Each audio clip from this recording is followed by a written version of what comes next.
So let's talk about the object methods in this video. So basically हमने पिछले video में देखा था कि हम कैसे ऑब्जेक्ट्स को यूज़ करें कि कर सकते हैं dot notation and bracket notation की मदद से हम उसके डेटा को कैसे एक्सेस कर सकते हैं। Okay, so basically objects are just like the arrays and हमें यहाँ पे कोई ये सारी अल्फ़ाबेटिकल ऑर्डर में मिलते हैं। और एरेज में क्या होता है कि वो हर हर एक एरे आपके एक पर्टिकुलर इंडेक्स में स्टोर रहते हैं। ओके, और यहाँ पे ये अनऑर्डर्ड स्ट्रक्चर है, लेकिन अनऑर्डर्ड डेटा स्ट्रक्चर है जो आपका ऑब्जेक्ट है।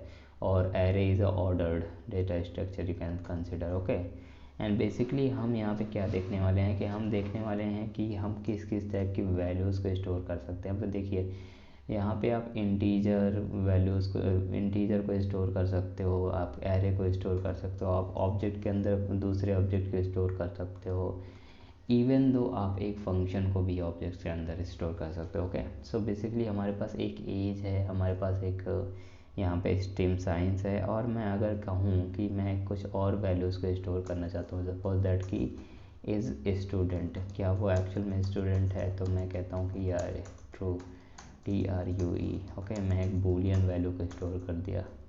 उसके बाद मैं कहूँ कि उसके बाद सपोज दैट कि मैं एक फंक्शन को भी स्टोर करना चाहता हूँ, तो क्या मैं स्टोर कर सकता हूँ। देखिए क्या है कि फंक्शन को स्टोर करने के लिए हम क्या करेंगे कि एक्चुअल में हम एक की वैल्यू को डिफ़ाइन करेंगे, उसके बाद फंक्शन को स्टोर करेंगे। अब देखो फंक्शन को कैसे, फंक्शन को हम स्टोर कर सकते हैं। अपने ऑलरेडी फंक्शन एक्सप्रेशन पढ़ रखा है, तो फंक्शन एक्सप्रेशन क्या करता है, function expression actually expression can generate a value and value can be stored in a particular variable. और यहाँ पे कीज़ जो हैं ये एक वेरिएबल का ही काम कर रहे हैं। ठीक है, तो अगर मैं कहूँ कि सपोज दैट कि हमारे पास एक फंक्शन होगा कैलकुलेट एज वगैरह करके, हमारे पास शायद फंक्शन हमने जो बनाया हुआ है, तो मैं उस पर्टिकुलर फंक्शन को ले आता हूँ। ठीक है, जो हमारी एज रिटर्न कर रहा है। तो जैसे कि हम यहाँ पे चलते हैं और हम यहाँ पे फंक्शन एक्सप्रेशन में देखते हैं, तो ये देखिए सिलेक्शन एज, ये हमारी जो बर्थ ईयर को रिटर्न कर रहा है, हम यही फंक्शन को यूज़ कर सकते हैं। ओके, तो सपोज दैट कि मैं यहाँ पे कहता हूँ कि इस फंक्शन को मैंने यहाँ पे मैंने पेस्ट कर दिया। ओके, अब देखिए क्या है कि फंक्शन को हमने पेस्ट तो कर दिया, यहाँ पे इस फंक्शन का नेम में ये नहीं देखकर मैं कह दूँ कि let's say calculate age. Okay, calculate age, तो यहाँ पे हम एक्चुअल में कैलकुलेट एज कर रहे हैं। ओके, और यहाँ पे मैं इसको ना लगा के एक्चुअल में ये यूज़ करूँगा, यानी कि ये कोलन, बार बार मैं भूल जाता हूँ, but don't worry about it, आप कोलन यूज़ करोगे।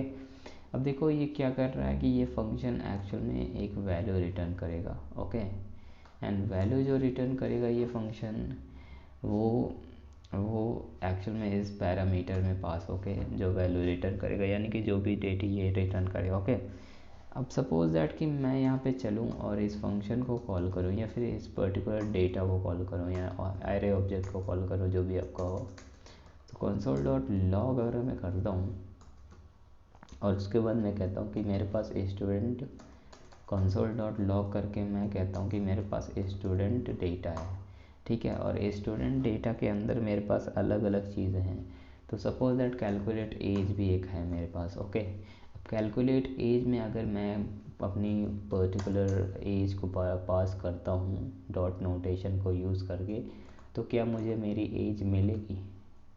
तो यहाँ पे चलते हैं और देखते हैं कि क्या ये फंक्शन एक्सप्रेशन काम करेगा यहाँ पे।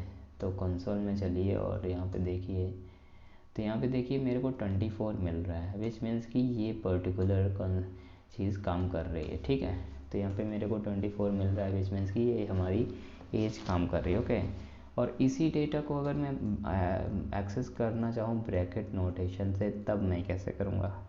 देखिए ब्रैकेट नोटेशन में भी आप इजीली इसको एक्सेस कर सकते हैं, जैसे कि कैलकुलेट एज है। ठीक है, अब ये मेरी स्ट्रिंग होनी चाहिए, आपको ही पता है। उसके बाद ये मेरे को एज रिटर्न करेगा। ऊपर वाला मैं कमेंट आउट कर देता हूँ, लेट्स सी कि हमें सेम रिजल्ट मिल रहा है कि नहीं। अब ये कह रहा है कि अनएक्सपेक्टेड टोकन, आपने कहा अच्छा हाँ मैंने यहाँ पे डॉट लगा रखा, तो ये डॉट हटाना पड़ेगा। Okay, now we can get the same data. Okay, so as you can see कि हम एक पर्टिकुलर ऑब्जेक्ट में हम एक एक्चुअली बहुत सारी चीज़ें पास कर सकते हैं। जैसे कि हम नेम वगैरह अलग अलग टाइप के डेटा पास कर सकते हैं। तो आप इजीली इसको कॉल करिए और इसमें इसको जैसे भी आपको यूज़ करना है तो आप ऐसे यूज़ कर सकते हैं। So that's how you can access these objects data by using this method, okay? And you can also pass this particular function, आप function भी पास कर सकते हो।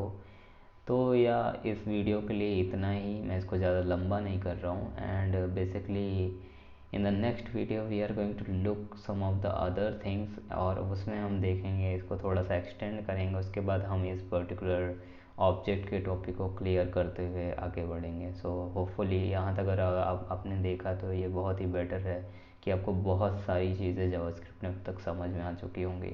आई really wanted to appreciate your effort and या thanks for watching, bye bye, take care.